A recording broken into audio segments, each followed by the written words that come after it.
त्यसकारण हिन्दू धर्मको लागि चाहिँ राज्य कोष नै प्रयोग हुन्छ। एउटा चाहिँ नि कुनै लामाले गुम्बा बनाउनु पर्यो भने उसले चाहिँ नि आफ्नो घर खेत बेच्नुपर्छ। तर केपी ओलीहरूले मन्दिर बनाउनु पर्यो भने राज्य कोष खर्च हुन्छ। पछि कालान्तरमा हिन्दू आर्यले गाई हत्या गर्न छोडे। त्यसमा विभिन्न एउटा ऐतिहासिक कारण छ। आफ्नो ठाउँमा कुकुरको आन्द्राभुँडी पकाएको छ। पकाउनुको मतलब खानु। फेरि अहिलेको वामदेव गौतम होइन नि, अहिलेको वामदेव गौतमले चाहिँ सत्ता खान्छ। त्यो बेलाको वामदेव गौतम एउटा ऋषिले चाहिँ कुकुरको मारेर उसको आन्द्राभुँडी पकाएछ। कुनै पनि आदिवासीले गादो लगाउनु त उसको सांस्कृतिक पहिचान हो, तर त्यो आदिवासीले संसदको लोगो लगाउनु त उसको राजनीतिक पहिचान हो। कुनै पनि आदिवासीले रोरी घर जानु उसको त सांस्कृतिक पहिचान हो।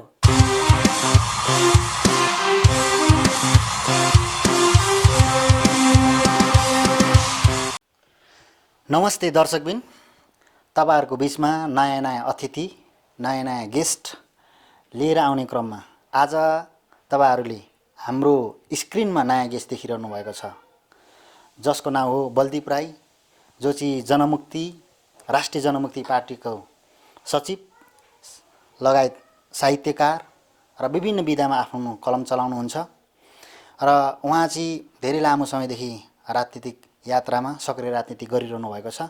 आउनुहोस्, उहाँलाई हामी हाम्रो हृदयदेखि स्वागत गर्नेछौँ। स्वागत छ। धन्यवाद। अहिले यो लकडाउनको समयमा तपाईहरुको राजनीतिक यात्रा चाहिँ कहाँ पुग्दैछ र कहाँसम्म विसर्जन भइराखेको छ अथवा के भइराखेको छ? हामी निरन्तर राजनीतिक गतिविधिमै छौँ। अब यति बेला चाहिँ हामीले विभिन्न भर्चुअल मिटिङ बसेर अथवा अहिले हामी चाहिँ सामाजिक सञ्जाललाई भरपुर प्रयोग गरेर हामी राजनीतिक गतिविधिमा लागेका छौँ। हाम्रो अवस्था चाहिँ यो छ अहिले तत्काल। लकडाउनले राजनीतिलाई पनि लकडाउन त गरेको छैन नि? त्यो गरेको छैन भन्नुपर्छ, हुँदो रहेछ। विभिन्न विकल्पहरू हुन्छ।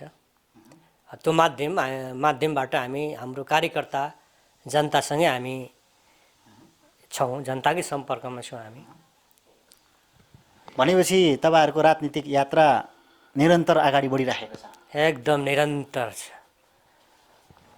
तपाईहरुको राजनीतिक यात्रा त एकदम निरन्तर अगाडि बढिरहेको रहेछ, तर जनताको जनजीवन त निरन्तर अगाडि बढेको छैन नि? के कस्तो लाग्छ तपाईहरुलाई?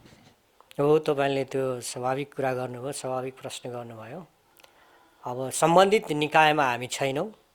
त्यो ठाउँमा हामी चाहिँ नि जनताले पत्याएर पुगेको खण्डमा जुन अहिले वर्तमान अवस्थामा जनताले जुन कठिन भोगिरहेको छ, योभन्दा राम्रो एउटा सुधारोन्मुख अवस्था चाहिँ हामी सिर्जना गरेरै छोड्छौँ।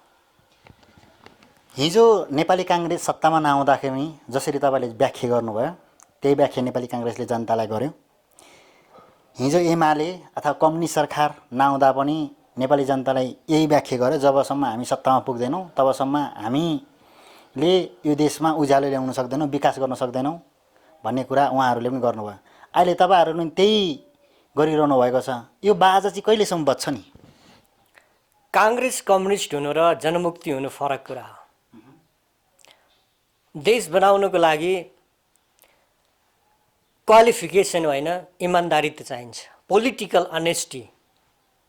जबसम्म मुलुकमा पोलिटिकल अनेस्टी हुँदैन तबसम्म मुलुक बन्दैन।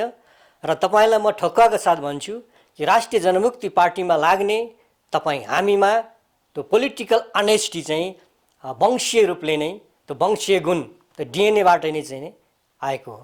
त्यसकारण काङ्ग्रेस कम्युनिस्टमा रहने ती नेताहरू छन्, उनीहरूसँग राजनीतिक इमान्दारिता छैन। राजनीतिक इमान्दारिता पटक्कै छैन। सत्तामा नपुगिन्जेसम्म त होला नि? होइन, हाम्रो त स्वभावै त्यस्तो हो। हाम्रो वंशीय, हामी डिएनए चाहिँ हाम्रो पोलिटिकल अनेस्टी। कम्युनिस्ट डिएनए हेर्नुहोस् न त विश्वको। अब त्यो अरूको कुरा हो, तर यो देशमा नेपालको माटोमा स्थापित भएको, नेपालको राजनीतिक क्षितिजमा स्थापित भएको राष्ट्रिय जनमुक्ति पार्टीमा लाग्ने कार्यकर्ता नेतामा चाहिँ त्यो राजनीतिक इमान्दारिता छ। राजनीतिक इमान्दारिता हुनु नै देश बन्नु, यसमा शङ्कै नगर्नुहोस् तपाईहरुले। त्यसो भने हाम्रो अहिले जुन सम्माननीय प्रधानमन्त्री केपी शर्मा ओली जो अहिले उहाँ कार्यकारिणी भूमिकामा राष्ट्रमा रहनुभएको छ, उहाँले चुनाव अगाडि जुन प्रतिबद्धता देशलाई जनतालाई गर्नुभएको थियो, उहाँको त छोराछोरी सन्तान पनि छैन, उहाँको त आफ्नो कतिवटा कुरा त छँदै छैन। उहाँले जति इमान्दारी त कसैले देखाएको थिएन नि त। तपाईँलाई त्यस्तो लागेको हो, तर उहाँका वरिपरि सबै लुट्ने धुत्नेहरू छन्। उहाँले आफ्ना वरिपरि त्यही भ्रष्टहरू राख्नु भएको छन्। ती भ्रष्टहरूलाई पाल्नको लागि पनि उहाँले भ्रष्टाचार नदेखिने तरिकाले गर्नुहुन्छ र उहाँले दुईटै भन्नुहुन्छ बहुमत। यो बहुमत चाहिँ देश बनाउने बहुमत होइन, भ्रष्टाचारीहरूलाई संरक्षण गर्ने, भ्रष्टाचार गर्ने यो एउटा लाइसेन्स हो। यो दुईटै भन्छ नि, हामी त्यसरी बुझ्छौँ। हिजो कम्युनिस्ट र काङ्ग्रेसले पनि सत्तामा नपुन्जेलसम्म रोएर खाने गर्थे, त्यसपछिबाट सत्तामा पुगेपछि दुहेर खाने काम गरिरहेका छन् कि। यसमा कुनै पार्टी कुनै नेता हामीले फरक देखेनौँ, किनभने राणा शासन हामीले हेऱ्यौँ, राजतन्त्र हामीले हेऱ्यौँ, अहिलेको गणतन्त्र पनि हामीले हेऱ्यौँ। जनताले हेरिराखेको छ, जनतामा कुनै परिवर्तन आएन, नेतामा मात्र परिवर्तन आयो। तपाईँहरूको पनि त्यसमा त के नै होला र, त्यही एउटा उखान छ नि, जुन चाहिँ एउटा नयाँ जोगीले बढी खरानी घस्छ भन्ने जस्तै त होला। नाइ, त्यस्तो हुँदै होइन। तपाईँलाई मैले अघि पनि भनेको थिएँ कि हामीमा राजनीतिक इमान्दारिता छ, वंशीय गुण हो यो हाम्रो, बुझ्नुभयो। काङ्ग्रेस कम्युनिस्टसँग हामीले दाज्न मिल्दैन। प्रतिबद्धता त गरेको थियो नि, त्यो एउटा प्रवृत्तिको कुरा हो। उहाँहरूसँग त्यस्तो प्रवृत्ति छ जस्तै लुट्ने धुत्ने, उहाँहरूसँग सृजनात्मक प्रवृत्ति छैन। उहाँसँग नहुनेसम्म त लुट्ने धुत्ने कुराको त उहाँ पनि बडो इमान्दारी। मिल्दैन। तपाईँले भन्नुभयो नि त्यो कुरा, त्यो हुँदै होइन कि हामीसँग राजनीतिक इमान्दारिता चाहिँ हाम्रो गुण, हामी त्यो एउटा के भन्छ, एउटा सांस्कृतिक अथवा जातीय गुण भन्छ नि, यो महत्त्वपूर्ण कुरा हो। तपाईँले फेरि होइन, यो मानवशास्त्रले जस्टिफाई गरेको कुरा हो। त्यो मान्छेमा भएको त्यो प्रवृत्ति भनेको एउटा, त्यसलाई भन्छ एउटा जातीय गुण पनि हुन्छ। हेर्नुहोस् है, बुझ्नुभयो त। त्यसकारण त्यो गुण, जसलाई अङ्ग्रेजीमा इथोस भन्छ, हामीमा राजनीतिक इमान्दारिता, हामीसँग इमान्दारिता भएको चाहिँ हामीसँग त इथोस छ के। त्यसकारण तपाईँलाई म ढुक्काको साथ भन्छु, हामीलाई काङ्ग्रेस कम्युनिस्टको कार्यकर्ता र नेतासँग दाज्न मिल्दैन। यो कुरालाई तपाईँले जुन ठुक्का गरेर भनिरहँदाखेरि अहिले हाम्रो केपी शर्मा ओली जो सम्माननीय प्रधानमन्त्रीको भिडियो पनि भाइरल भएको छ नि, उहाँले कति इमान्दारिताको कुरा गर्नुभएको थियो भन्ने कुरामा नै शङ्का छ क्या सर। यसमा अलिकता थोरै प्रष्ट गरिदिनुहोस् न, त्यसपछि हाम्रो अलिक नयाँ प्रसङ्गमा प्रवेश गरौँ। केपी ओलीहरू र बलदीप राईहरू फरक हो। तपाईँले कसरी फरक छ? फरक छ। उहाँहरूसँग राजनीतिक इमान्दारी, रेसको कुरा गरिरहनु भएको छ। यो रेस भन्ने कुरो त एउटा चाहिँ नि एउटा पहिचान हो। यो समाजको वर्गीकृत पहिचान हो, यो जनताको होइन। जाति भनेको जनताको इकाइ हो र जनता भनेको चाहिँ नि जातिहरूको समष्टि हो। त्यहाँ कुनै पनि मान्छेको व्यक्तिको आचरण प्रवृत्तिलाई चाहिँ नि केले प्रभाव पार्छ भन्दाखेरि उसको एउटा जातीय गुण, एउटा होइन, एउटा जातीय कल्चर हुन्छ नि, त्यसले पनि प्रभाव पारेको हुन्छ। तपाईँ काङ्ग्रेस र कम्युनिस्ट नहुने काङ्ग्रेस र कम्युनिस्ट नहुने जसरी त्यो प्लेटफर्म चाहिँ कसरी बनाउनु भएको छ त? ल त्यो इमान्दारी त ल बताइदिनु जनतालाई। हामी बनाइरहेका छौँ। कसरी बनाइरहनु भएको छ? ल भन्नुहोस्। ल बनाउँदैछौँ, हामी राजनीतिक माहौलमा हेलिएर आएका छौँ, बनाइरहेका छौँ। बनाएपछि अब हाम्रो भन्छ नि, तपाईँहरूलाई चाहिँ नि हाम्रो योजना होइन, परिणाम देखाउने हो होइन। उचित समयमा त हामी देखाएर छाड्छौँ तपाईँहरूलाई। तपाईँले साँच्चै भन्नुभएको यो कुरा? किन साँच्ची भनिरहेको छु मैले। हामी जे बोल्छौँ नि सत्य बोल्छौँ। अहिले तपाईँले जुन अहिले सरकारको कम्युनिस्ट सरकार भनौँ, अहिले 2/3 जुन सरकार जनताले जिताएर ठुलो आश सहित पठाएको थियो, जुन अनुरूप उहाँहरूले प्रतिबद्धता गर्नुभएको थियो, त्यो त पुरा गर्नुभएको छैन। अहिले के देखिरहनु भएको छ नि जनताको अनुहारमा? निराशा छ, कुण्ठा छ। हेर्नुहोस् जनतामा। तपाईँहरू नै निराशा बाँड्नुहुन्छ? होइन, हामी त निराशा छैनौँ। जनताको निराशा र कुण्ठालाई चाहिँ हामीले राजनीतिक शक्तिमा रूपान्तरण गर्नको लागि हामी चाहिँ नि कर्म गरिरहेका छौँ। यो देशलाई रूपान्तरण गर्ने, यो यथास्थितिवादी राज्य संयन्त्रलाई परिवर्तन गर्ने एउटा महान उद्देश्यमा हामी चाहिँ नि लागेको छौँ। त्यसमा हामीलाई गर्व पनि छ। के कुरा चाहिँ परिवर्तन गर्नुपर्छ यो यथास्थितिवादलाई तोड्न? धेरै छ। यहाँ नेपालको राज्य संरचना, नेपालको राज्य जातीय राज्य छ। यो माओवादीले पनि यही कुरा भनेको थियो। माओवादी त भनिहाले नि, माओवादी काङ्ग्रेस जति छन् नि उहाँहरूको नेतृत्वमा बस्नेलाई हेर्नुहोस् भन्छु फेरि तपाईँलाई। तब यो ठाउँमा बसेर जति प्रगतिशील कुरा गर्नुभएको थियो नि सर, माओवादी र एमाले त्योभन्दा बढी प्रगतिशील कुरा गरेको थियो कि यही कुरामा चाहिँ जनता शङ्का गर्छन् क्या, हो कि होइन भन्नुहोस् त। मैले अघि भने उहाँहरूसँग इमान्दारी त हुँदै हुँदैन कि, पार्टी पो फरक छ त, हाँक्नेहरू त एउटै हो नि, एउटै वंश एउटै गोत्रकाहरू छन् नि, प्रवृत्ति त उही हो, पार्टी फरक हो, सिद्धान्त फरक हो, तर उहाँहरूको जातीय चिन्तन चाहिँ के छ भन्दाखेरि सङ्कीर्ण छ। कोही मार्क्सवादी होला, कोही पुँजीवादी भन्छ, तर अन्ततगत उहाँहरू कमन रूपमा उहाँहरू मनुवादी हो। तर देखिहाल्यो नि त, मार्क्सवादी पुँजीवादी जे वादी भए पनि देखियो नि त, जनताले त देखे छर्लङ्गै। योभन्दा बढी त के नै देखिनु पर्ने थियो र होइन? हो, देखिसके त। मैले अहिले भनिहालेँ उहाँहरूको पार्टी फरक होला, तर प्रवृत्ति जुन जातीय सङ्कीर्णता चाहिँ एउटै छ उहाँहरूको, फरकै छैन। उहाँहरू चाहिँ नि पुराना कुरालाई अठ्याएर देश बनाउँछु भनिरहनु भएको छ होइन। त्यसकारण उहाँहरूबाट जनताले आशा अपेक्षा गर्ने ठाउँ छैन, प्रवृत्ति त्यही छ। हामी यो सरकारसँग त कतिवटा काममा असहमति छौँ नै छौँ, जनता पनि असहमति छ, जनतामा पनि जुन पाउनुपर्ने खुसी फ्यासिलिटी त्यो त छँदै छैन। तर क्रमबद्ध रूपमा नेपाली जनताको संस्कार संस्कृतिमाथि पनि आक्रमण गरिएको देखियो होइन। तपाईँले हिजो मात्रै मच्छिन्द्रनाथमा सरकारले चाहिँ एक किसिमको त्यो मच्छिन्द्रनाथ तान्न पाउँदैन भनेर प्रतिबन्धसम्मको कुराहरू पनि लगाए। यो विषयमा चाहिँ यो लकडाउनको कुरा हो कि सरकारले यो संस्कृतिमाथि आक्रमण हो कि, तपाईँहरूको धारणा चाहिँ के छ? अब यसलाई दुईटा पाटोबाट हेर्नुपर्छ। सरकारले चाहिँ एउटा लकडाउनको हवाला दिएर जनताहरूलाई एउटा कुनै गतिविधि गर्न दिइरहेको अवस्था छैन। पार्टीको चाहिँ नारा लाउनु हुने तपाईँले देखिहाल्नुभयो होला, पार्टीलाई चाहिँ लकडाउन नहुने होइन। अनि संस्कृति, जब संस्कृति चाडपर्व आउँछ त्यहाँ चाहिँ लकडाउन हुने त हुन्छ त कहीँ यस्तो त नहुनु पर्ने। हिजोको जुन घटना भयो एकदम निन्दनीय छ। सरकारले जसरी आफ्नो चाहिँ धर्म संस्कृति धार्मिक संस्कृतिमा आउने जनतालाई जसरी सरकारले दमन गर्यो, एकदम निन्दनीय काम हो होइन। राज्यले त्यो गर्नुहुन्न थियो। र एउटा कुरा यहाँलाई म के भन्छु भने अलिक म फरक विचारको मान्छे। सांस्कृतिक आचरणमा रम्ने कुनै पनि जातिले इतिहास रच्दैन। इतिहास त त्यस्ताले रच्छ जसले आफ्नो राजनीतिक पहिचान बनाउँछ। यसको मतलब फेरि हामीले धर्म संस्कृति मान्नै हुन्न भन्ने होइन, त मान्नुपर्छ, त त्यसमा मात्रै हामी अल्मलिने होइन, हामीले राजनीतिक पहिचान पनि बनाउनु पर्ने हुन्छ। जस्तो कुनै पनि आदिवासीले गादो लगाउनु त उसको सांस्कृतिक पहिचान हो, तर त्यो आदिवासीले संसदको लोगो लगाउनु त उसको राजनीतिक पहिचान हो। कुनै पनि आदिवासीले रोरीघर जानु उसको त सांस्कृतिक पहिचान हो, तर कुनै पनि आदिवासी सिंहदरबार जानु त उसको राजनीतिक पहिचान हो।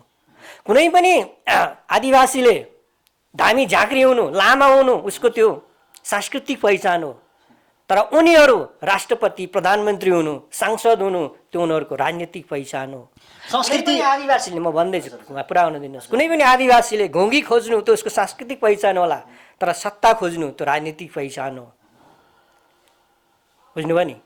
त्यसकारण सांस्कृतिक पहिचान हुनेको चाहिँ घर मात्रै हुन्छ, राज्य हुँदैन। राज्य त त्यसको हुन्छ जसको राजनीतिक पहिचान छ। त्यसकारण हामी आदिवासीले के पनि भन्न चाहन्छौँ भन्दाखेरि सांस्कृतिक गतिविधिमा मात्रै हामी झुम्मिने होइन। हाम्रो राजनीतिक हक अधिकारको लागि, हाम्रो राजनीतिक पहिचान स्थापित गर्नको लागि हामी राजनीतिमा पनि गोलबन्द हुनुपर्छ। यो नभई केही पनि हुँदैन।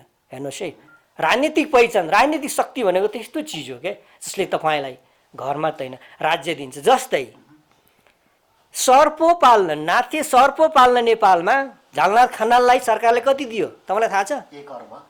सानो रकम हो त्यो। बिचरा एउटा गाउँमा बसेका ती गरिब बाहुनीले बाख्रो पाठो पाल्नको लागि सरकारले ऋण दिन सक्दैन, तर कार्यकर्ता पाल्ने, कार्यकर्ता पोस्ने होइन, ती जातीय संस्था भन्छु त्यो म, त्यसलाई चाहिँ खरबौँ रुपियाँ चाहिँ नि अरबौँ रुपियाँ सरकारले दिन्छ। यो किन भन्दाखेरि अब उनीहरूसँग त जाति सांस्कृतिक पहिचान होइन, उनीहरूसँग त राजनीतिक पहिचान छ। राज्यको ताला चाहिँ उसको हातमा छ। राज्यको कोष पैसा त्यसरी दुरुपयोग गरिरहेको छ। जनताले यही गर्नको निम्ति भोट दिएको हो त कम्युनिस्टलाई, जबकि उनीहरूले त साना किसान मजदुरहरूलाई चाहिँ उठाउनको निम्ति ऋण दिने, विभिन्न लगानी लाग्दिने भन्ने कुरा त त्यो त वास्तवमा होइन रहेछ नि। अन्तिममा त नेतालाई पो 1 अर्ब दिने। अब बाख्रा पालन गर्ने मान्छेलाई त 1 लाख पनि नदिने, गाई पालन गर्ने जो सानोभन्दा सानो पुँजीमा लगानी गर्न चाहन्छ, जीविका उर्वरण चाहन्छ, ती मान्छेहरू चाहिँ ओझेल्न पर्ने होइन। तर नेता कार्यकर्ता चाहिँ पसाउने बडो गजब छ नि होइन यो देशमा। त्यही चाहिँ एक त यसमा नेतालाई मात्रै दोष दिने होइन, त्यो नेता भनेको को भन्दाखेरि हाम्रै समाजको, हामीले पठाएको न हो। गर्ने भन्दा गराउने ठुलो भन्छ नि। त्यहाँ गएर ब्रह्मलुट गर्ने भन्दा त्यसलाई पठाउने, हामीले भोट हाल्ने चाहिँ नि सबैभन्दा हामी मूर्ख हो। जनतामा एउटा के छ भन्दाखेरि भोटिङ राइट्सको बारे मात्रै जनतालाई थाहा छ, भोटिङ सेन्स भनेको के हो त्यो बारे जनतालाई थाहा छैन। आवधिक निर्वाचनमा मैले भोट हाल्नु पाउँछु त मेरो अधिकार हो भन्ने त थाहा छ, तर कसलाई किन भोट हाल्ने भन्ने कुरा चाहिँ त्यो सेन्स चाहिँ नभएको परिणाम हो। यो त्यो सेन्स त ल्याउनु पर्यो नि त तपाईँहरू। हामीले ल्याइरहेको छौँ। कहिलेसम्म आउने त यस्तो यो सेन्स? आउँछ, समय लाग्छ। एकैचोटि कहाँ हुन्छ, हरेक चिजको एउटा वैज्ञानिक एउटा अवधि हुन्छ, त्यसपछि हरेक कुरा हुने हो।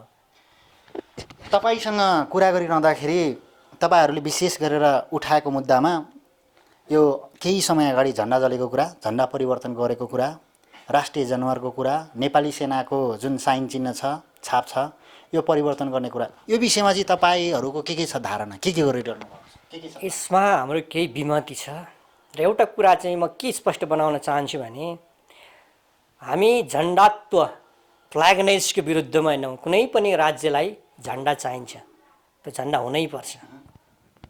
हुनुपर्छ। तर नेपालको वर्तमान एउटा पर्टिकुलर झन्डा छ नि, यो खालको झन्डा हुनु हुँदैन। झन्डा फ्याँक्ने होइन, झन्डा फेर्ने कुरा गरेको हामीले। र तपाईँलाई म के भन्न चाहन्छु भने नेपालको राष्ट्रिय झन्डा अनाधिकृत रूपमा लुटेको राज्य सत्तालाई पोको पार्ने, संरक्षित गर्ने हिन्दू पण्डितहरूको सनातन थोत्रोटाल हो। यसले आम नेपाली जनतालाई प्रतिनिधित्व गरेको छैन। अस्ति गेलजेन दोर्जेले झन्डा जलाउँदाखेरि तपाईँहरूले त पार्टी नै गर्नुभयो होला नि त्यसो भने होइन? बडो खुसी हुनुभयो होला। फेरि भन्दैछु तपाईँलाई, झन्डा सबै जनताले सम्मान गर्ने खालको हुनुपर्छ। झन्डा जलाइने किसिमको हुनु हुँदैन। किनभने अहिले नेपालको वर्तमान जुन झन्डा छ, यो झन्डाले हिन्दू आर्यको अस्तित्व र पहिचानलाई संस्थागत गरेको छ। हिन्दू आर्यको पहिचानलाई कोडिफाई गरेको छ। यो हिन्दू आर्यको सभ्यताको एउटा यो कोडिफिकेसन हो, जसले आम नेपाली जनताले प्रतिनिधित्व गर्न सकेन। यो झन्डा परिवर्तन गर्ने जुन तपाईँहरूले बहस गरिरहँदा जहिले झन्डा जल्ला अनि बहस गरौँला भनेर पर्खिएर बस्नुभएको होइन? हामीले त पहिल्यैदेखि संविधान सभामा हाम्रा चाहिँ संविधान सभासदहरूले झन्डा फेर्नुपर्छ, राष्ट्रिय जनावर फेर्नुपर्छ भनेर चाहिँ। अनि तपाईँहरूलाई केले रोकेको थियो?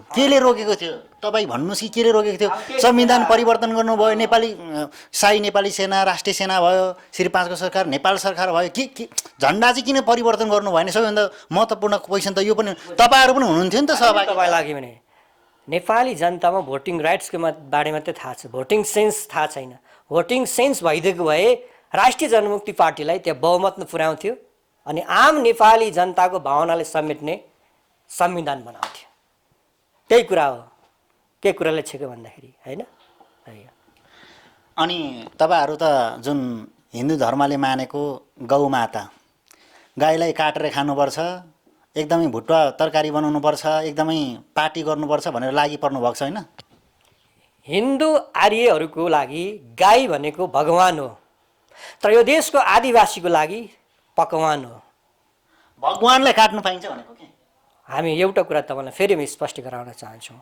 हामी कसैको धर्म संस्कृतिलाई हामी हडप्न चाहँदैनौँ। सबैको धर्म संस्कृतिलाई हामी सम्मान गर्न चाहन्छौँ। हो, हिन्दू आर्यले गाईलाई आमा मानोस्, गोरुलाई बाउ मानोस्, हामी त्यसमा कुनै गुनासो छैन। तर उसले पो त्यो मान्छ त। तर यो देशका आदिवासीहरूले त पहिला परम्परादेखि आदिवासी जनजाति, दलित, हिन्दू, आर्य इतरका जति पनि जनता छौँ होइन, पूर्वकालदेखि गाई अथवा गोवध गरेर आफ्नो धार्मिक अनुष्ठान गर्दै आएको कुरा छ यो, होइन? र तपाईँले यो पनि भन्छु कि नेपालमा गाई खानेहरू पहिल्यैदेखि बसोबास गरेको थियो कि पछि गाई गोरु खानेले जेल हाल्ने सत्ता चाहिँ अगाडि आएको छ त? तपाईँले यो कुरा भनिरहँदाखेरि मैले यिनले रोकेँ। तपाईँले यो कुरा भनिरहँदाखेरि कुखुरा र भोलि खसी खाने मान्छेले त सत्तामा पुगेपछि त फेरि जसरी अहिले गाई गोरु खानेलाई चाहिँ गाई गोरु खाँदाखेरि जेलमा हाल्ने बनाएको छ कानुन, फेरि तपाईँहरू सत्तामा पुगिसकेपछि फेरि कुखुरा र खसी खानेलाई जेलमा हाल्ने कानुन बनाउने होला, होइन? यो तपाईँको प्रश्न अलिक असान्दर्भिक भयो। यहाँ कसरी बुझ्नुपर्छ भने हो कसैको धार्मिक आस्थासँग जोडेको कुरा त सम्बन्धित मान्छेले जेसुकै गरोस् गरून्, होइन? तर हाम्रो कुरा के भन्दाखेरि गाईलाई गोठको जनावर बनाउने हो, राष्ट्रको जनावर बनाउने होइन कि। गाई गोठको जनावर हो, गाई राष्ट्रिय जनावर हुन सक्दैन। कुरा बुझ्नुभयो नि? किनभने गाई भनेको हिन्दू आर्यको एउटा टोटम हो, जातीय टोटम। त्यसलाई राजकीयकरण गर्नु चाहिँ हुँदैन। गाई पालो नि, गाई जेसुकै गर्ने, होइन? तर त्यसलाई राजकीयकरण गर्ने जुन नियत छ नि यो सत्ताधारीको, त्यो होइन। गाईलाई राजकीयकरण गरेर राष्ट्रिय जनावर बनाउनु भनेको अन्य धार्मिक आस्थावानहरूलाई उहाँहरूको चाहिँ नि अस्तित्वलाई, उहाँहरूको पहिचानमाथि चाहिँ नि एक किसिमको दमन गर्नु भनौँ न, के भन्ने त अपमान हो त्यो। गाईलाई राष्ट्रिय जनावर बनाउनु भनेको यो देशको आदिवासीको पहिचानी अस्तित्वमाथि एउटा चुनौती हो, व्यङ्ग्य हो, त्यो अपमान हो के, त्यो हटाउनुपर्छ भनेको। त गाई त तपाईँको चाहिँ नि हिन्दू आर्यले पहिला खान्थे। वेद पढ्नुहोस्, वेदको 10औं मण्डलमा हेर्नुहोस्, त्यहाँ यत्र त्यत्र इन्द्रले गाई खाएको, गोरु खाए, साँडै खाएको, सोम र रक्सी खाएको कुरा छ, भन्नुभयो। हिजो हिन्दू आर्यले पनि गाई खान्थे। तपाईँ चाहिँ नि एउटा बुद्धिस्ट स्क्रिप्चर छ दिग निकाय, त्यो दिग निकायमा एउटा कुरा उल्लेख गरिएको छ, हेर्नुहोस् है। के छ भन्दाखेरि बुद्ध एउटा आफ्नो ज्ञान दिने क्रममा बाटोमा हिँड्दै गरेको हुन्छ, अनि त्यहाँ चाहिँ एउटा कुतदन्त नाम गरेको एउटा बाहुनले 700वटा गाई, 700वटा साँडे, 700वटा भेडा, 700वटा बोका लिएर चाहिँ नि बलि दिनको लागि लगिरहेको हुन्छ। बलि दिनु भनेको मार्नु होइन, काट्नु होइन, होम गर्नु होइन। अनि बुद्धले रोक्छ, यस्तो गर्नु हुँदैन, हत्या हिंसा। अनि बुद्धले कन्भिन्स गरिसकेपछि त्यो बाहुनले, कुतदन्त नामक ब्राह्मणले चाहिँ नि त्यो काम रोक्छ र बुद्धको शरणमा जान्छ। भनिसकेपछि त यसले के देखायो भन्दाखेरि त बुद्धको कालसम्म पनि त गाई गोरु त खाँदो रहेछ नि त बाहुनले। अझै तपाईँलाई म चाहिँ नि हिन्दी स्क्रिप्चरहरू अध्ययन गर्नुहोस्, त्यहाँ के पाइन्छ भन्ने एउटा शब्द, एउटा शब्द पाउँछ त्यहाँ, गोगना। गोगना, गोगना। यो गोगनाको अर्थ चाहिँ के हो भन्दाखेरि गाई भक्षक भनेको, गाई खाने भनेको। त त्यो बेला तपाईँको चाहिँ वैदिक कालमा हिन्दू आर्यको घरमा पाहुना आउँदाखेरि पाहुनालाई गोगना भन्थे क्या, गाई भक्षक आयो, गाई भक्षक आयो भनेर तर्सिन्थे। त किन रहेछ भन्दाखेरि त्यो बेला हिन्दू आर्य समाजमा कोही पाहुना आयो भने त्यो पाहुनालाई सत्कारको लागि गाई काटेर खुवाउने प्रचलन रहेछ। गाई काटेरै खुवाउनु पर्ने, होइन? अनि त्यो गाई काटेर खुवाउनु पर्ने हुँदा अलिक कतिले त गाईलाई दाउलोबाट बाँधेको गाईलाई चाहिँ फुकाएर जङ्गलतिर खेदिदिने, अनि पाहुना आउँदा त गाई भएन, काट्नु परेन नि भनिसकेपछि त्यो बेला चाहिँ नै गाई खाने चलन थियो। हिन्दू आर्यले गाई खान्थे, हेर्नुहोस् यो वेदमै छ। त्यहाँ गोमेद भन्ने शब्द छ। गोमेद भनेको चाहिँ नि गाईलाई हत्या गरेर यज्ञ गर्ने, बलि चढाउने। हेर्नुहोस् वेदमा त यो पनि छ कि एकजना वामदेव गौतम जसले कुकुरको आन्द्राभुँडी पकाएको छ। पकाउनुको मतलब खानु। फेरि अहिलेको वामदेव गौतम होइन नि, अहिलेको वामदेव गौतमले चाहिँ सत्ता खान्छ। त्यो बेलाको वामदेव गौतम एउटा ऋषिले चाहिँ कुकुरको मारेर उसको आन्द्राभुँडी पकाएको छ क्या, त्यो खाएको छ, होइन? त्यो छ। तपाईँको त्यतिखेर यज्ञ गर्दाखेरि अग्निदेवलाई गोरु चढाउने चलन थियो, गाई चढाउने। अनि त्यो होम गरिसकेपछि त्यसबाट बचेको के यज्ञ शेष भन्छ, पुरोडास, त्यसलाई चाहिँ खाने चलन थियो त्यो बेला। हेर्नुहोस्, पछि कालान्तरमा हिन्दू आर्यले गाई हत्या गर्न छोडे। त्यसमा विभिन्न एउटा ऐतिहासिक कारण छ, त आफ्नो ठाउँमा छ। र मैले यति भन्न खोजेको हो कि हिन्दू आर्यको लागि गाई गोरु भनेको एउटा माता सम्मान, पिता सम्मान हो। उहाँले सम्मान गर्न पाउनुपर्छ। तर उहाँहरूको कुरालाई, उहाँहरूको जातीय मूल्य र मान्यतालाई चाहिँ नि देशको कानुन बनाउनु भएन। देशको कानुन बनाएर अरू जनतालाई दमन गर्नु भएन। कुरा यति हो। दमनको कुरै छैन। यहाँ त जेल पढिएको छ नि त, गाई र गोरु मासु खाने मान्छे। त्यही त, त्यो दमनै हो। त्यो किसिमको जेल लगाइरहेको छ। त्यसकारण नेपालको कानुन, नेपालको सत्ता भनेको जातीय छ। कुनै पनि जनताले गाई खाँदाखेरि, गोरु खाँदाखेरि उसलाई जेल लाग्ने कानुन बनाउनु भनेको त्यो जातीय कानुन हो। किनभने यो एउटा जातिसँग जोडिएको कुरा छ, हिन्दू जातिसँग जोडिएको कुरा छ। एउटा जातीय मूल्य र मान्यतालाई राजकीयकरण गरेर त्यसलाई कानुन बनाएर अरू गैर हिन्दू आर्यमाथि शासन गर्नु भनेको त्यो जातीयता हो, त्यो साम्प्रदायिकता हो। होइन, हामीले हक अधिकारको कुरा गर्दाखेरि हामीलाई जातिवादी देख्ने, साम्प्रदायिकता देख्ने, तर त्यो होइन। साम्प्रदायिक त्यो हो जसले विविधतामाथि हस्तक्षेप गरेर आफ्नो एकल जातीय निर्णय लाद्दछ। त्यसकारण नेपाल एकल जातीय राज्य हो, यसमा दुई मतै छैन। देख्नुभयो के जातीय कानुन छ। अहिले गोरु गाई खाँदाखेरि जेल हाल्नु भनेको त जातीय कानुन हो। त्यसकारण हामी भन्छौँ हिन्दू आर्यको लागि गाई गोरु भगवान हो, तर आम जनताको लागि त्यो पकवान हो। हेर्नुहोस्, यसको मतलब फेरि हामीले हत्या हिंसा गर्नुपर्छ भन्ने होइन। ल ठिक छ, कुनै पनि चिज नखाउँ, नमारौँ, हत्या नगरौँ, खसी बोका पनि नखाउँ, हाँस कुखुरा पनि नखाउँ, सबै शाकाहारी बनौँ। तर धेरै हत्या हिंसा गर्ने को हो तपाईँलाई थाहा छ? हिन्दू आर्य, जसले देवी देवताको नाममा कति चाहिँ बलि चढाउँछ, कति हत्या गर्छ। अब दसैँ आउँदैछ, हजारौँ राँगा बोकाहरू त्यहाँ काटिँदैछ। होइन, त्यसकारण म गाई खान्न, गोरु खान्न, म आदिवासी नै भए पनि, तर खानेले खान दिनुपर्छ। गाई खाने, गोरु खाने कहाँ चन्द्रमा पुगिसके, तर गाई गोरुलाई पुज्नेहरूले चाहिँ नरकीय जीवन आफू पनि बाँचेको छ, आम नेपाली जनतालाई पनि नरकीय जीवन बाँच्न बाध्य बनाएको छ। होइन सर, यो गाई गोरु नखाँदाखेरि आदिवासी जनजाति खास दलितको चाहिँ के चाहिँ हरण हुन्छ क्या? त्यस्तो के चाहिँ तपाईँहरूको नष्ट भएर तपाईँहरू एकदमै पतनै भएर जानुहुन्छ गाई र गोरुको मासु खानु नपाउँदाखेरि चाहिँ? त्यही त, यहीँ त हाम्रो असमाजदारी त छ त। मैले भने नि, मैले गाई खानै पर्छ भनेको छैन, म खाँदिनँ गाई। होइन, अरू चिज खाउँला, तर खाने जसले खान्छ नि, इभन बाहुनले पनि चाहन्छ भने त्यो खानु पाउनुपर्छ। होइन, त्यो हो नि मानव अधिकार भनेको त। समान त हुनु पऱ्यो नि। गाई र भैँसी त जनावर हो नि दुइटै।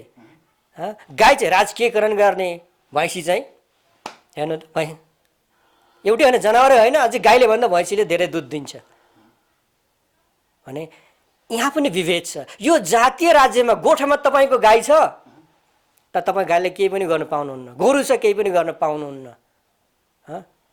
गोठको तपाईँको गाई त्यो राज्यको हुन्छ, एकल जाति हिन्दू सत्ताको हुन्छ, त्यो तपाईँले केही पनि गर्न पाउनुहुन्न। आफ्नो सम्पत्तिलाई त दुध खानु त पाउनु भयो नि त। होइन, आफ्नो सम्पत्तिलाई त जे पनि गर्न पाइयो नि, बेच्न पाइयो अथवा काटेर कतै बेच्न पाइयो।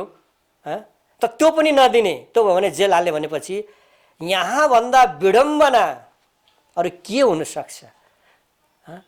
यो हिन्दू राज्य सत्ता भइन्जेल गोठको तपाईँको सम्पत्ति गाई र गोरु पनि तपाईँको आफ्नो हुँदैन। त्यो भनिसकेपछि तपाईँहरू भोलि सत्तामा पुगिसकेपछि यो गाई गोरु खाने, झन्डा परिवर्तन गर्ने कुरामा यसलाई पुरा गर्नुहुन्छ? एकदम हामी हुन्छ कि नहुने कुरा होइन। अब जनता जागेपछि अवश्य हुन्छ। अहिले यो तपाईँले जुन जातीयताको कुरा गरिरहँदाखेरि तपाईँहरूको यो उशृङ्खलपूर्ण अन्तर्वार्ता, तपाईँहरूको भाषणको कारणले गर्दाखेरि सबै हिन्दू संस्कार संस्कृति, सनातन संस्कार संस्कृति, वैदिक संस्कार संस्कृति तपाईँहरूले मारेको आरोप पो छ त। तपाईँले उच्छृङ्खलमा भन्नुभयो नि हाम्रो भाषा, हाम्रो भाषा, हाम्रो भाषण, हाम्रो लेखाइ, हाम्रो बोली समाधान यो देशको, त्यहाँ सोल्युसन छ। यो विसङ्गतपूर्ण नेपालको राज्य सत्तालाई होइन त्यहाँ भएका विसङ्गतिहरूलाई हटाउने त्यहाँ सोल्युसन छ क्या हाम्रो कुरामा, हाम्रो बोलीमा, हाम्रो उपस्थितिमा। यसरी बुझ्नुपर्छ। भनिसकेपछि यो जति पनि अहिले सरकारले गरेको कानुन लिएको छ, जुन कानुनमा जनताहरूमा एकदमै जनजाति, दलित जति पनि गाई गोरु खाने मानिसहरू हुनुहुन्छ होइन, उहाँहरूले खानु पाउनुपर्छ भनेर निरन्तर भनिरहँदाखेरि सरकारले त्यो कुरा त सुनिराखेको देखिँदैन नि त। त्यही त सरकारमा विवेक भएको शासकहरू छैन क्या, जातिवादीहरू छन्। यसले पनि मनोवादबाट ग्रसितहरू छन् त्यहाँ सिंहदरबारमा। मनोवादबाट ती जातीय सङ्कीर्णवादीहरूको जुन चाहिँ झुन्ड छ कि त्यो ठाउँमा के, त्यसकारण त्यसलाई हटाउन पनि त हामी राजनीतिक माध्यमबाटै जानु पर्यो। काँडालाई निकाल्न काँडैको प्रयोग गर्नुपर्छ के, तपाईँको बिजेको काँडालाई निकाल्न अर्को काँडा प्रयोग गर्नुपर्छ। यो देशको शासन सत्तामा एक जातीय सङ्कीर्णहरू साम्प्रदायिकहरूले चाहिँ नि सर्पले कुण्डली मारे जसरी सिंहदरबारलाई चाहिँ नि घेरेर राखेको छ है। त्यसलाई नहटाई यो देश बन्दैन भनेर त हामीले पहिल्यै निदान गरेको कुरा हो नि। यो देश अहिले तपाईँले भनिरहँदाखेरि, तपाईँले आफ्नो ठाउँबाट विश्लेषण गरिरहँदाखेरि अहिले हाल चाहिँ यो देश कतातर्फ जाँदैछ? यो देश फेलर्ड भइसक्यो हेर्नुहोस् है। 21st सेन्चुरीमा पनि यो देश अझै एक जातीय हेर्नुहोस् मध्यकालीन सोचबाट त्यस्तो सोच भएको मान्छेहरूबाट चलिरहेको अवस्था छ। भन्नुभयो विज्ञान र प्रविधिलाई अङ्कमाल गर्नुपर्छ भन्ने यहाँ जमातहरू निस्केन, त्यस्तो जमातहरू शासन सत्तामा पुग्न सकेन। हिन्दू एकल जातीय वर्चस्वलाई कसरी कायम गरिरहनुपर्छ भन्नेहरूको मात्रै यो देश कब्जा भएको हुनाले यस्ता समस्याहरू त भइरहन्छन्। नेपाल यो दलदल समस्याबाट कहिले पनि मुक्त हुँदै हुँदैन। हिन्दूको कुरा तपाईँले गरिरहँदाखेरि संविधानमा त धर्मनिरपेक्ष लेखिएको छ नि त सर स्पष्टसँगले। तपाईँलाई थाहा छ फेरि त्यहाँ मुनतिर के लेखेको छ? धर्मनिरपेक्षता भनेको सनातन धर्मको रक्षा गर्नुपर्छ भन्ने हो भनेको छ। तपाईँलाई म धर्मनिरपेक्षताको र धार्मिक स्वतन्त्रताको बारेमा थोरै भन्छु समय छ भने। धर्मनिरपेक्षता भनेको कुनै पनि धर्मको निषेध होइन, सबै धर्मको कदर हो हेर्नुहोस् है। तर यहाँ कसरी गलत अर्थ लगाइयो भने, किनभने यो देशमा त पढे लेखेका बुझेका सही कुरा पढेका सही कुरा बुझेका कोही पनि छैन नि। यहाँ त भ्रम छरेर आफ्नो स्वार्थ अनुकूल अगाडि बढ्नेहरू नै छ। धर्मनिरपेक्षता भनेको चाहिँ नि हिन्दू धर्मलाई चाहिँ निषेध हो भनेर व्याख्या गरे, तर त्यो होइन। धर्मनिरपेक्षता भनेको राज्यबाट चाहिँ धर्मलाई अलग राख्ने, तर समाजबाट होइन।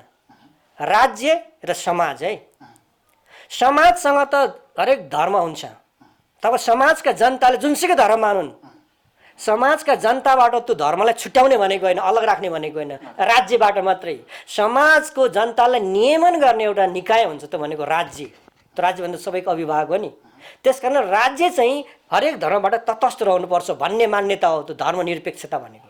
त धार्मिक स्वतन्त्रता भनेको चाहिँ अब मैले आफूले चाहेको धर्म ग्रहण गर्न पाउने त्यो अधिकार हो। धार्मिक स्वतन्त्रता भनेको चाहिँ त्यो हो। धार्मिक स्वतन्त्रता सबैलाई छ होइन। त धर्मनिरपेक्षताको व्यावहारिक पाटो अथवा व्यावहारिकतामा त आएको छैन कि मैले भने धर्मनिरपेक्षता भनेको धर्मलाई जनताबाट अलग गर्ने होइन, जनतालाई नियमन गर्ने राज्य संस्था, त्यो राज्य निकाय छ, सरकार छ, त्यसबाट अलग राख्ने भनेको के। किनभने कुनै पनि एउटा धर्ममा काखी च्यापेर कुनै राज्य अगाडि बढ्छ भने त्यो देशमा द्वन्द्व सिर्जना हुन्छ, जनतामा असन्तुष्टि हुन्छ होइन। बरु कुनै पनि धर्मलाई काखी चेप्नु भन्दा त तटस्थ रहिदिने, जनताले जुनसुकै धर्म मानुन्, त्यो जनताको काम हो। त्यो मन्दिर बनाउने गुम्बा बनाउने काम कसको हो? त्यो जनताको। तर नेपालमा धर्मनिरपेक्षताको व्यावहारिकता लागू भएको छैन। अब दसैँ आउँदैछ हेर्नुहोस् है। दसैँ भनेको त एउटा पर्व त हो, त धर्मसँग जोडेको छ नि, त धार्मिक पर्व हो, त्यो एउटा धर्म हो। अब यो दसैँ आउँछ, अब दसैँ आउँदै गर्दाखेरि यहाँका शक्तिपीठहरूमा लाखौँवटा हाँस कुखुरा राँगो काटिन्छ। लाखौँवटा हेर्नुहोस् है, करोड होइन अरबौँ चाहिँ खर्च त्यो राँगाको हाँस कुखुरा बोका त्यो कसको कोषबाट तिरिन्छ? राज्य कोषबाट। सरकारले दसैँ मनाउँछ मनाउँदैन भन्नुहोस् त यहाँ? राष्ट्रपतिले त्यही दसैँको बेलामा भोज गर्छ गर्दैन होइन। त्यसकारण सरकारको निकायमा भएका अथवा सरकारले चाहिँ त्यस्तो किसिमको विभेद गर्नु हुँदैन धर्मनिरपेक्षतामा। धर्मनिरपेक्षता भनिएको छ तर व्यवहारमा त्यो लागू भएको छैन अहिले पनि, हेर्नुहोस् है। त्यसकारण हिन्दू धर्मको लागि चाहिँ राज्य कोष नै प्रयोग हुन्छ। एउटा चाहिँ नि कुनै लामाले गुम्बा बनाउनु पर्यो भने उसले चाहिँ नि आफ्नो घर खेत बेच्नुपर्छ, तर केपी ओलीहरूले मन्दिर बनाउनु पर्यो भने राज्य कोष खर्च हुन्छ। त्यति फरक छ होइन। यस्तो विभेद छ क्या। त्यसकारण धर्मनिरपेक्षता त भनिएको छ, त्यो धर्मनिरपेक्षताको जुन एउटा स्पष्टीकरण छ त्यो स्पष्टीकरणलाई पनि हटाउनु पर्छ र धर्मनिरपेक्षतामा भएका कुरा अनुसार व्यवहारमा लागू हुनुपर्छ। यो हाम्रो मान्यता हो। यो कुरा भइरहँदाखेरि त कतिजनाले अहिले तपाईँले देखिरहनु भएकोलाई त हिन्दू धर्म फर्काउनुपर्छ भन्नेसम्म हिन्दू धर्म हिन्दू राज्य घोषणा धर्म कहाँ गएको छ त नि हिन्दू धर्मले कसले लखेर छ त? संविधानमा लेख्ने कुरा भनिराख्नु भएको छ नि त। त्यही त धर्मनिरपेक्षतामा त धर्मसँग जोडिँदैन संविधान। धर्मनिरपेक्ष हटाएर हिन्दू अधिराज्य घोषणा गर्ने भन्ने कुरा छ नि त। त्यो त कहाँ हुन्छ त नि? त असम्भव कुरा त हुँदैन। प्रजातन्त्र यदि हामी लोकतन्त्रवादी छौँ भने, किन भएन? हामी डेमोक्रेटिक छौँ भने हरेक राज्य सेकुलर हुन्छ, धर्मसँग जोडिँदैन, धर्मसँग तटस्थ रहन्छ। हेर्नुहोस् है। अब त्यस्तो बनाउन चाहनेहरू भनेको चाहिँ त्यो अतिवादीहरू होइन, जातिवादीहरू। तिनीहरू चाहिँ तिनीहरू लोकतन्त्रवादी होइन, तिनीहरू डेमोक्रेट्सहरू होइन। तपाईँले यो कुरा भनिरहँदाखेरि नेपाल सरकारले अस्ति 8 क्लाससम्म चाहिँ संस्कृत भाषा पढाउनेसम्म कुरा त आइ त सकेको छ। त्यो कुरा एउटा भन्दैछु तपाईँलाई यतिखेरै यो प्रसङ्गमा। संस्कृत शिक्षालाई हटाउन थियो, अनिवार्य संस्कृत शिक्षालाई हटाउने भनेको राष्ट्रिय जनमुक्ति पार्टीका तत्कालीन गोरेबहादुर खपाङ्गी हो। राष्ट्रिय जनमुक्ति पार्टीको प्रतिनिधि गएर हटाइएको छ होइन। फेरि यथास्थितिवादीहरूले लागू गर्न खोज्दैछ होइन। एकदम दुःखद कुरा हो यो। यसले दुर्घटना निम्त्याउँछ। यदि यो देश चलाउने कसरी, अथवा यो देश यदि मातृभाषामा पो पढाउनु पर्ने बेलामा कहाँ संस्कृत भाषा लिएको हो त सर? अब खोइ त, अब हामीले कहाँ त्यो गरेका छौँ त? त्यो गर्नु हुँदैन। सबैको मातृभाषा पढाउनु पर्छ भन्ने नै हामी हो। र हामीले के पनि गरेका छौँ भन्दाखेरि माङसेबुङ गाउँपालिकामा वडा नम्बर 4मा चाहिँ नि त्यहाँ हाम्रो चाहिँ नि जनमुक्ति पार्टीको प्रतिनिधि भएको ठाउँ हो। त्यहाँ चाहिँ हामीले चाहिँ नि लिम्बू किराँत भाषा, लिम्बू किराँत लिपिलाई चाहिँ नि सरकारी कामकाजको भाषा लिपि बनाएका छौँ होइन। हामीले त्यति उपलब्धि गरेर त त्यति ठुलो काम गर्छौँ भने त भन्दा अझै ठुलो होइन। सारा जनताले चाहिँ हामीलाई चाहिँ पत्याएर होइन सिंहदरबार पुऱ्यायो भने हामी के गर्छौँ? एउटा कुरा जनताको के जिज्ञासा छ भने तपाईँले यो सुनिरहनु पनि भएको होला होइन। यो लामो समयदेखि हाम्रो मान्छेले चाह्यो भने अथवा जनजाति दलितको मान्छेले चाह्यो भने गर्न सक्छ, तर दलित जनजातिको मानिसहरू, आदिवासीका मानिसहरू चाहिँ एकदमै बिक्ने अथवा उनीहरूले भन्ने भाषा दलाल भएको कारण गर्दाखेरि अथवा उनीहरू चाहिँ स्वार्थ सिद्धि भएको, आफ्नो स्वार्थलाई सिद्ध गर्ने भएको कारण गर्दाखेरि यो सबै उपलब्ध नभएको अनि यसरी एकल जाति एकल धर्म निम्तेको हो भन्ने सम्भावना छ। यो बारेमा तपाईँको टिप्पणी के छ? सही हो। यो देशका आदिवासीहरू सांस्कृतिक पहिचानको लागि मरिहत्ते गर्छ। कोरोनासँग पनि डराउँदैन, रथ तान्न निक्ले होइन। तर आफ्नो हक अधिकारको लागि राजनीतिक पहिचान पाउने कुरामा चाहिँ उनीहरूलाई मेलोमेसो पाउँदैन। त्यही हो समस्या होइन। हामीले राजनीतिक पहिचान निर्माण गर्नको लागि, अथवा तपाईँलाई एउटा म कुरा भन्दैछु, एउटा उदाहरण मात्रै दिएको है। त्यो सांस्कृतिक पहिचानमा मात्रै रम्दाखेरि के हुँदो रहेछ भन्दाखेरि पृथ्वीनारायण शाहले उपत्यका आक्रमण गर्दाखेरि जयप्रकाश मल्ल इन्द्र जात्रा मनाउने बहानामा मस्त सुरा सुन्दरीसँग छैला कचिला खाँदै मनाइरहेको थिए। जबकि मुलुकमा त्यत्रो राजनीतिक समस्या थियो होइन, बाहिर चाहिँ शक्तिले आक्रमण गर्ने जाने त्यत्रो हलचल भइरहेको अवस्था थियो, युद्धको बेला थियो होइन, चनाखो हुने अवस्था थियो। राजनीतिक रूपले आफ्नो सेनाहरूलाई होइन ठाउँ ठाउँमा चाहिँ नि राख्नुपर्ने अवस्था थियो। तर त्यो छोडेर मस्त सांस्कृतिक परिवेशमा रमाउने होइन, त्यही मौका पारेर पृथ्वीनारायणको सेनाले चाहिँ नि उसलाई चाहिँ नि त्यो कान्तिपुर विजय प्राप्त गरेको। यदि त्यो सांस्कृतिक कुरामा नअल्झिदिएको भए अहिले नेपालको चाहिँ नि अवस्था अर्कै हुन्थ्यो है। मैले एउटा भन्नु मात्र खोजेको यो हो। त्यसकारण सांस्कृतिक पाटोमा हामी अल्मलिरहेको जाति हो हामी होइन। हामी हिमाल चढ्नको लागि चाहिँ गौरव गर्छौँ, तर सिंहदरबारको कुर्सी चढ्न चाहिँ हामीलाई लाज लाग्छ। त्यतातिर हाम्रो चनाखोज हामी त्यतातिर हामी सोच्दैनौँ। कमजोरी त हामीसँग पनि छ नि। त हाम्रो समुदायले राजनीतिक रूपमा सङ्गठित भएर अगाडि बढ्न सकेको छैन। काङ्ग्रेस कम्युनिस्टमा तपाईँ हाम्रो मान्छे छ, आदिवासी जनजातिहरू त छ, तर त्यहाँ उहाँहरूको हैसियत अमेरिकामा के भन्छ भने टम अङ्कल भन्छ क्या। टम अङ्कललाई ठ्याक्कै तपाईँको चाहिँ नेपाली भाषामा सबै जनताले बुझ्ने गरी भन्नुपर्दा झोले भनेको हो। सबै टम अङ्कलहरू मात्रै हुनुहुन्छ त्यहाँ। काङ्ग्रेस कम्युनिस्टबाट प्रतिनिधित्व भएर जानुभएका हाम्रा मान्छेहरू होइन, यत्रो विभेद विसङ्गति देख्नुहुन्न। त्यसकारण काङ्ग्रेस कम्युनिस्टमा भएका आदिवासीहरू नेतृत्वमा होइन नियन्त्रणमा छन् क्या। किनभने उसको राजनीतिक शक्ति नै छैन, ऊ त अर्काको राजनीतिक शक्तिमा पछि लागेका छन् होइन। त्यसकारण जबसम्म यो देशका आदिवासीहरू, शोषित पीडित जनताहरू, गरिब जनताहरू होइन के ती शासकहरूको एउटा समकक्षीय हैसियत निर्माण गर्न सक्दैन भने त जहिले पनि तलै भइरहन्छन्, शोषित पीडित भइरहन्छन्, उनीहरूको मुक्ति हुँदैन। त्यसकारण यो समस्यालाई समाधान गर्ने भनेको एउटा राजनीतिक हैसियत पनि हो। राजनीतिक हैसियत निर्माण गर्नुपर्छ शोषित पीडित जनताहरूले। हामी कार्यक्रमको अन्तिम चरणमा छौँ। तपाईँले जति पनि देश विदेशबाट कार्यक्रम हेरिरहनु भएको नेपाली जनता जो एकदमै कठिनभन्दा कठिन अवस्थामा गइरहनु भएको छ, अब धेरै उच्च स्तरीय वर्ग मात्र यो समयमा चाहिँ ठिक होला, नत्र भने मध्यम वर्ग, निम्न वर्ग सबै मानिस एकदमै यो कोरोना भाइरस कोभिड-19ले एकदमै तनावग्रस्त अवस्थामा छन्।